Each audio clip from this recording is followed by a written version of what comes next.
وسلم الدین النصیحہ قال من یا رسول اللہ قال اللہ وکتابہ ولرسولہ وائمتہم وجمیع المسلمین او کما قال علیہ الصلاۃ والسلام۔ اسٹیج پر تشریف فرما مقدس اور پاکیزہ روحوں کے جانشین معقر علماء کرام، روشن اور تابناک تاریخ رکھنے والے معزز حاضرین جلسہ، ملت کے غیور نوجوانوں، چھوٹے چھوٹے ہونہار بچوں اور جہاں تک میری آواز پہنچ رہی ہے کلمہ شریف پردہ نشین ماں اور بہنوں، سب سے پہلے تو میں آپ تمام حاضرین کا اسٹیج پر تشریف فرما معقر علماء کرام کا، جلسے کے صدر اور ناظم جلسہ اور مخلصین و معاونین تمام لوگوں کا دل کی گہرائیوں سے شکریہ ادا کرتا ہوں کہ انہوں نے مجھے یہاں آنے پر اصرار کیا اور محبت کے ساتھ مجھے بلایا۔ اللہ ان سبوں کو اجر عظیم عطا کرے، جان و مال میں برکت عطا کرے، جب تک زندہ رکھے، ایمان اور اسلام پہ زندہ رکھے، اور جب جانے کا وقت آ جائے ہم سبوں کا خاتمہ ایمان پر نصیب فرمائے۔ آمین۔ یہ صحیح بات ہے، میں اپنی صحت کی خرابی کے باوجود، خرابی کی وجہ سے میں نے اب جلسے میں جانا چھوڑ رکھا ہے۔ اب بہت مشکل اور دشواریاں ہوتی ہیں، لیکن بیگوسرائے ایسی جگہ ہے، اس کا مختلف قصبہ اور مختلف گاؤں، نہ جانے میں کن کن گاؤں میں جوانی کے دنوں میں گیا، اور یہاں کے ذرے ذرے سے مجھے محبت و عقیدت ہے۔ میں سمجھتا ہوں کہ آج سے 20 سال پہلے جب بلیا میں لبے روڈ تک جلسہ ہوا تھا، وہاں میں جوانی کے دنوں میں آیا تھا، میرا ایک بال بھی سفید نہیں تھا، صحت بھی اچھی تھی، تو میرا آنا جانا تقریباً 30 سالوں سے اس بیگوسرائے کے سرزمین سے ہے۔ بڑے بوڑھے نوجوان مجھے اچھی طرح جانتے ہیں، تو اسی محبت کا تقاضا تھا کہ آج 1 سال کے بعد میں نے سفر کیا اور آپ کے یہاں جلسے میں آیا، اور چونکہ اس میں مسجد کی نسبت لگی ہے، مسجد کی نسبت کی بنیاد پر بھی مجھے آنا چاہیے تھا کہ شاید اس نسبت کو اللہ رب العزت قبول فرما لے اور نجات کا ذریعہ بن جائے، اس لیے کہ نسبت سے انسان کو، انسانی چیز کو نسبت سے عظمت حاصل ہوتی ہے، اور یہ مسجد دراصل اس کو بیت اللہ کہتے ہیں۔ آپ نسبت کا جائزہ اگر لیں، آپ نسبت کا جائزہ لیں تو دنیا کی تاریخ دنیاوی اعتبار سے بھی اور شرعی اعتبار سے بھی جس شے کی نسبت کسی عظیم شخصیت سے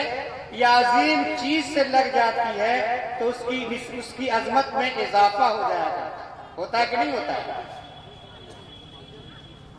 مثلاً آپ دیکھیے، آپ کے گھر میں قرآن ہوگا، قرآن کا ایک معمولی سا جزوہ دان ہے، بڑے اہتمام کے ساتھ اس کو سلواتے ہیں، یقیناً آپ کے بدن کا کپڑا اس جزوہ دان سے زیادہ قیمتی ہوگا، لیکن اس جزوہ دان کی آپ کے دل میں کتنی قدر و منزلت ہوتی ہے۔ پرانا سے پرانا ہو جائے، بوسیدہ سے بوسیدہ ہو جائے، پھٹنے لگ جائے، تب بھی آپ اس کو بڑے اہتمام کے ساتھ رکھتے ہیں۔ وہ رحل ہے لکڑی کا، کتنے اہتمام سے آپ خرید کر اس پر قرآن پڑھتے ہیں۔ اس سے زیادہ قیمتی میں جانتا ہوں، میرے بعض تعلق کے لوگ ہیں، ان کے گھر کا بیڈ روم جس پر وہ سوتے ہیں، مکمل سندل کی لکڑیوں کا 1,00,000 1.5 لاکھ 2 لاکھ کا لوگ فرنیچر لگا کے رکھتے ہیں اور بیڈ پر سوتے ہیں، لیکن 2.5 لاکھ لگانے کے بعد بھی وہ مقام اور وہ منصب حاصل نہیں ہو سکتا اس بیڈ کو جو خدا کی قسم وہ معمولی لکڑی کے رحل کو حاصل ہے۔ اور مسجد کے گرد کو جو نسبت اور عظمت حاصل ہے، مسجد کی مٹی کو جو عظمت حاصل ہے، مسجد کی اینٹ کو جو عظمت حاصل ہے، وہ میں یقین کے ساتھ کہتا ہوں اور خدا کی قسم کھا کے کہتا ہوں، وہ عظمت اور وہ فضیلت دنیا کی خوبصورت ترین عمارت تاج محل کو بھی حاصل ہے۔ اس لیے کہ اس مسجد کی نسبت خانہ کعبہ سے، بیت اللہ سے، اور بیت اللہ کی نسبت بیت المعمور سے، اللہ رب العزت سے، یہ ہے اس کی نسبت اور یہ ہے اس کی عظمت کا تقاضا میرے بھائی۔ تو مسجد کے بنیاد پر جو کام شروع کیا گیا ہے، یاد رکھیے یہ بڑا اہم کام ہے۔ آج ہم نے مسجد کو صرف نماز کے لیے سمجھ رکھا ہے، نماز کے لیے سمجھ رکھا ہے اور نماز پڑھا اور چلے گئے۔ نہ مقتدی امام کی خیریت پوچھتا ہے، نہ امام مقتدی کی خیریت پوچھتا ہے، اس لیے کہ جتنے سارے مقتدی ہیں وہ سمجھتے ہیں کہ امام میرا نوکر ہے۔ معاف کیجیے گا، میرا تعلق اس شعبے سے ہے کہ صرف اب تو لوگ مسئلہ پوچھتے ہیں مسجد کا جھگڑا، مدرسے کا جھگڑا اور امام کا جھگڑا۔ امام صاحب کی ذرا بال بڑا ہو گیا تو پوچھتے ہیں کہ امام صاحب کا بال بڑا ہے، امامت صحیح ہے کہ نہیں۔ امام صاحب ذرا بازار گھومنے جاتے ہیں، امام صاحب موٹر سائیکل پر چڑھتے ہیں، ان کی امامت کے بارے میں مفتی صاحب کیا فرماتے ہیں؟ اور آپ کو یہ احساس نہیں ہے کہ جب حضرت ابراہیم علیہ السلام نے خانہ کعبہ کی تعمیر کی تھی، خانہ کعبہ کی تعمیر مکمل کرنے کے بعد جب بارگاہ خداوندی میں دعا کے لیے ہاتھ اٹھایا تو کئی دعاؤں کے ساتھ ساتھ آپ نے یہ فرمایا کہ وَجْعَلْنَا لِلْمُتَّقِينَ إِمَامًا۔ ہے آپ مولانا صاحب سے پوچھ لیجئے گا، مولانا مفتی علی حق صاحب دامت برکاتہم سے، قرآن میں ہے کہ حضرت ابراہیم نے وہاں دعا کی کہ وَجْعَلْنَا مُتَّقِينَ إِمَامًا۔ کیا مطلب اس کا ہے؟ کہ ہم کو متقیوں، ہم کو اور ہماری اولادوں کو، آنے والی اولادوں کو متقیوں کا امام بنائیے۔ امام کی شرائط الگ بیان کیے گئے ہیں فقہ کی کتابوں میں، لیکن مقتدی کے لیے یہاں دعا یہ کرتے ہیں کہ مقتدی جیسا ہوگا، ایماندار، دیانتدار، حلال خور، متقی، پرہیزگار، تہجد گزار اگر مقتدی ہوگا تو آٹومیٹک اللہ رب العزت ایسا امام دے دے گا، ایسا امام دے دے گا۔ تو آدمی اپنی کمزوری کو تو نہیں دیکھتا، صرف اماموں کے لیے مسئلہ پوچھنا شروع کرتا، اپنی اصلاح کی فکر نہیں کرتا۔ تو کہنا یہ ہے کہ شریعت میں مسجد کو بڑی عظمت حاصل ہے، یہ دین کی اجتماعیت، اجتماعی زندگی اور روحانی زندگی کی مرکزیت حاصل ہے۔ اور بیک وقت مولانا ماجد صاحب نے کہا، بیک وقت سرور کونین صلی اللہ علیہ وسلم کے دربار میں سارے دین کا کام مسجد سے انجام پاتے رہے۔ بیت المال کا نظام بھی قائم تھا، تربیت کا نظام بھی قائم تھا، فتویٰ دینے کا نظام بھی قائم تھا، تعلیم دینے کا نظام بھی قائم تھا، مجاہدین کی تربیت کا نظام بھی قائم تھا، مجاہدین کو بھیجنے کا نظام بھی قائم تھا۔ جتنا سارا دین کا کام ہو سکتا ہے سارا کا سارا مسجد سے انجام پاتا تھا۔ بھی گیا، مجھے دھمکایا بھی گیا، عہدے بھی پیش کیے گئے، نوٹ کی گٹیاں بھی پیش کی گئی، مجھے اپنے ساتھ ملانے کی کوشش کی گئی، میں نے کسی سے یہ بات کہی نہیں، میرے لیے چلنا مشکل تھا، میرا موبائل 15 دن تک بند تھا، لیکن بہرحال اللہ نے جو بڑا کام لیا، اگر اللہ اس کام کو قبول کر لے، اللہ اس کام کو قبول کر لے، میری کوئی بذات خود کوئی تصنع نہیں تھی، کوئی بناوٹ نہیں تھی، میری دینی غیرت، ایمانی غیرت، اس کی حرکت کو دیکھ کر اور جس انداز میں وہ چیخ اور چلا رہا تھا اور اسلام کا مذاق اڑا رہا تھا۔ ہر مسلمان کا ایمان کا تقاضا ہے کہ جہاں کہیں بھی ایمانی غیرت کے خلاف آواز بلند کی جائے، اسلام کا مذاق اڑایا جائے، دین شریعت کا مذاق اڑایا جائے، اس کے خلاف وہ آواز بلند کرے، ورنہ اللہ سے اس کی ہدایت کی دعا کرے۔ کہ موجودہ حالات میں ایک بات یہ کہہ کر بتا دینا چاہتا ہوں صفائی کے ساتھ، آج ہمارا آپ بھی کس کے خلاف ہم فتویٰ دیں، کس کے خلاف ہم فتویٰ دیں۔ یہ بات یاد رکھیے، شریعت کا مسئلہ یہ ہے کہ قول سے بھی ارتداد ہوتا ہے، قول سے بھی ارتداد کا ارتکاب ہوتا ہے، اور عمل سے بھی ارتکاب کیا جاتا ہے۔ اگر کوئی ایسا عمل کیا جائے جو شریعت کے خلاف ہو تو وہ عملی ارتداد ہے، اور اگر زبان سے کوئی ایسا الفاظ نکالا جائے تو وہ قولی ارتداد ہے، اور دونوں ارتداد کے زمرے میں آتا ہے۔ اور فقہاء اور محدثین نے لکھا ہے کہ اگر شرعی حکومت ہو تو مرتدین کو معاف کرنے کی نہیں ہے، بلکہ اس کی سزا یہ ہے کہ قتل کر دیا جائے، تاکہ دوسرے لوگوں پر بزدلی اور ایمان کا مذاق اڑانے کی جرات نہ پیدا ہو۔ یہ سخت سزا رکھی گئی ہے۔ لیکن آج صورتحال یہ ہے کہ ہم کتنی ڈھٹائی کے ساتھ، اگر قولی طور پر نہیں تو عملی طور پر ہم کن چیزوں کا انکار کرتے ہیں، عملی چیزوں پر ہم کہاں پہنچ گئے۔ مثال کے طور پر لیجئے، ایک شادی بیاہ کا معاملہ ہے، اللہ کا رسول کہتے ہیں کہ سنت کے مطابق شادی کرو، شریعت کے مطابق شادی کرو، کوئی بارات کا تصور نہ ہو، کوئی گانا باجا نہ ہو، کوئی لین دین کا معاملہ نہ ہو، کوئی تلک اور جہیز کا معاملہ نہ ہو، لیکن ہم سارا کام کرتے ہیں کہ نہیں کرتے۔ اور آج صورتحال یہ ہے کہ ابھی چند دنوں پہلے میں پکڑا گیا، میں گرفت مجبوری میں پکڑا گیا کہ نکاح میں جانے کا اتفاق ہوا، بڑے بڑے پڑھے لکھے لوگ اس نکاح میں موجود تھے، جج بھی تھے، بیرسٹر بھی تھے، اور بڑے بڑے عہدیدار مسلمان تھے۔ اس دن سمجھ میں آ رہا تھا کہ کتنے بڑے بڑے لوگ ہیں، لیکن میرے بھائی مجھے ایسا لگ رہا تھا کہ میں کسی مسلمان کی نکاح میں نہیں، کسی یہودی اور انگریز کی نکاح میں آ گیا ہوں۔ اور عورتیں اور جوان بچیاں جو آدھے اور ننگے لباس میں اور یانیت کے انداز میں جو ڈانس کر رہی تھی، میں تو اپنی آنکھیں بند کر لیا، میں دوسری طرف چلا گیا، میں کنارے میں جا کے بیٹھ گیا۔ لیکن سوچئے ذرا کہ اس کا باپ کتنا بے غیرت، اس کا بھائی کتنا بے غیرت، اس کا شوہر کتنا بے غیرت کہ اس طرح ننگا ناچ دیکھ رہا ہے، اور اس کی زبان پر تالے ہیں، اس کی آنکھ کی بینائی ختم ہو چکی،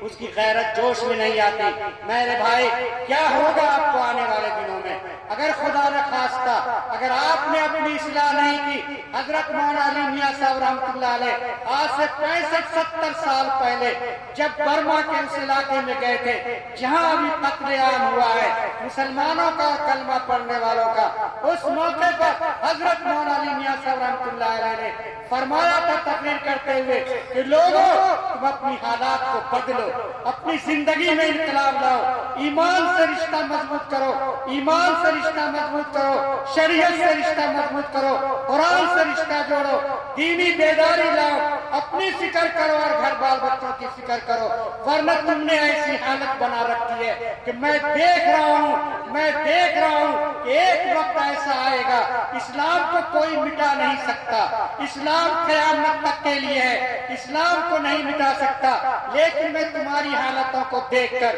یہ اندازہ لگا رہا ہوں کہ آنے والے دنوں میں تم کو اپنی حفاظت کرنا اور اپنے وجود کو بچانا بہت مشکل اور دشوار ہو جائے گا، بہت مشکل اور دشوار ہو جائے گا۔ لوگوں نے دیکھا، آنے والے وقت میں نقشہ کھینچا۔ اس لیے میرے بھائی بڑے درد کے ساتھ، بڑی محبت کے ساتھ کہتا ہوں، قرآن کہتا ہے کہ یہ انقلابات اور یہ حالات کی سنگینیاں اور یہ حالات کی خطرناکیاں الم یاری الذین آمنوا ان تخشع قلوبہم لذکر اللہ،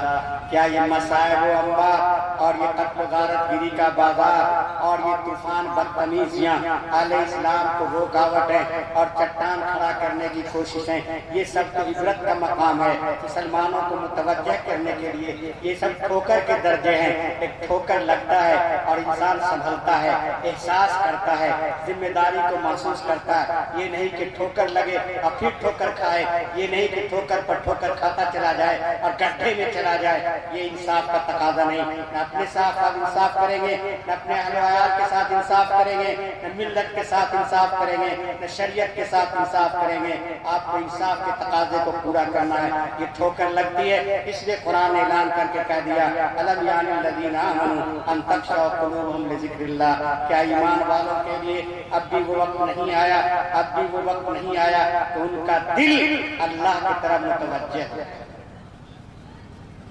ان کا دل اللہ کی طرف متوجہ ہو جائے اور اللہ کی طرف جھک جائے۔ اور ایک آخری حدیث سنا کر بات ختم کر دینا چاہتا، اللہ کے رسول سرور کونین صلی اللہ علیہ وسلم ارشاد فرماتے ہیں کہ جب بندے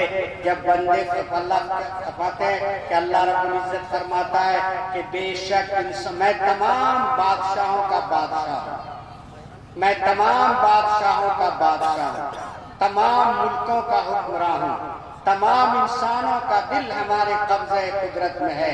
تمام انسانوں کا دل، ایک عام انسان سے لے کے حاکم تک، ایک رعیت تک، تمام کے تمام انسانوں کا دل ہمارے قبضہ قدرت میں ہے۔ جب بندے فرما برداری کرتے ہیں، ان العبد اطاعنی، جب بندے میری فرما برداری کرتے ہیں، جب بندے دین کے راستے پہ چلتے ہیں تو میں ان کے لیے رحم دل حکمراں متعین کر دیتا ہوں جو ان کے ساتھ رحم و کرم اور محبت کا برتاؤ کرتا ہے۔ لیکن جب بندے ہماری نافرمانیاں کرتے ہیں، ہمارے قانون کو توڑتے ہیں، شریعت کو توڑتے ہیں، تو ان کے حکمرانوں کے دلوں کو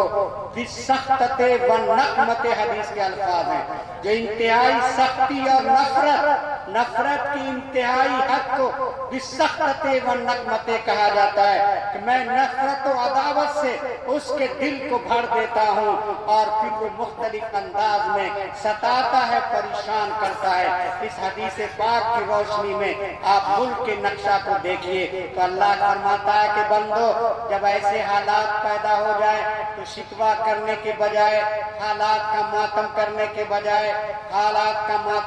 کے بجائے، میری طرف جھک جاؤ، مسجد کی طرف آ جاؤ، اللہ سے لو لگاؤ، اللہ سے مدد مانگو، میں ہی تمہاری مدد کر سکتا ہوں، کوئی دوسرا تمہاری مدد نہیں کر سکتا، میں ہی تمہاری مدد کر سکتا ہوں، دوسرا کوئی مدد نہیں کر سکتا۔ اس لیے میرے بھائی، میرے بزرگوں، دوستوں، حالات کا تقاضا یہ ہے کہ ہم اپنی اصلاح کریں، اپنی فکر کریں، اور ایک شادی بیاہ کو ہی اگر شریعت کے مطابق ہم کرنے لگ جائیں تو میں سمجھتا ہوں کہ دنیا میں ایک بڑا انقلاب پیدا ہوگا کہ نہیں ہوگا؟ انشاءاللہ بولیے، ہوگا کہ نہیں ہوگا؟ انشاءاللہ ہوگا۔ تو یہ سب چیزیں کرنے کی ہے۔ بہرحال آپ سبوں کا دل کی گہرائیوں سے میں بہت بہت شکریہ ادا کرتا ہوں اور دعا کرتا ہوں کہ اللہ رب العزت ہم سبوں کے ساتھ خیر کا اور بھلائی کا معاملہ فرمائے، دین کے راستے پہ چلائے اور ہم سبوں کی جان و مال اور عزت و آبرو کی حفاظت فرمائے۔ ربنا تقبل منا انک انت السمیع العلیم وتب علینا انک انت التواب الرحیم وآخر دعوانا ان الحمدللہ رب العالمین۔ جزاکم اللہ خیر الجزا۔ حضرت مفتی صاحب نے بڑی قیمتی نصیحت فرمائی، اللہ تعالیٰ ہم سبوں کو اس پر عمل کی توفیق بخشے اور ہم جس حال میں جہاں بھی ہوں جرأت ایمانی کے ساتھ اپنی زندگی بسر کریں۔ دین اور شریعت ہی ہماری پونجی ہے، اساس ہے، اسی سے ہماری پہچان زندہ ہے۔ یہ چیزیں ہماری باقی رہیں گی، ہم باقی رہیں گے، ہماری پہچان باقی رہے گی۔ دوستو، حضرت مولانا سید شاہ احمد نصر بنارسی صاحب تشریف لا چکے ہیں۔ انشاءاللہ العزیز ان کی گفتگو ہوگی، نکاح ہوگا، ان کی گفتگو ہوگی، دعا ہوگی اور مجلس ختم ہوگی۔ لیکن قبل اس کے کہ حضرت والا اسٹیج پر تشریف لائیں، میں ایک بار پھر اپنے محبوب شاعر جناب قاری جمشید جوہر صاحب سے درخواست کرتا ہوں چند اشعار کے ساتھ آپ تشریف لائیں، مجمع آپ کا منتظر ہے۔